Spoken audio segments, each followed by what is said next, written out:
here's an AP question in the day. Pause the video, attempt it, and then come back for the explanation. So if our function y equals 6 e to the x minus pi sine of x over 4, and we want to find the derivative, then we've just got to take this piece by piece. The derivative of 6 e to the x is 6 e to the x. So we can eliminate a. What they've done with a is they've tried to apply the power rule to our exponential function, and that's not the way that we approach it. The second part, you've got to look at this negative pi over 4 as a constant multiple. So really all we're doing is we're taking the derivative of sine of x, which is cosine of x, and putting that constant multiple in front of it, and so it would be d.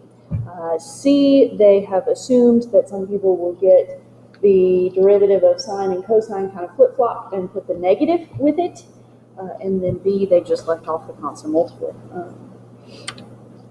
So the next thing we're going to look at is something called the quotient rule. We've looked at the product rule. Let's look at the quotient rule. So what it says is if we have two functions divided by each other, then the derivative is the bottom function times the derivative of the top function minus the top function times the derivative of the bottom function, all over the bottom function squared. Now the order does matter on the quotient rule. You have to keep the order correct because unlike the product rule, this has a minus right here, so you have to keep the order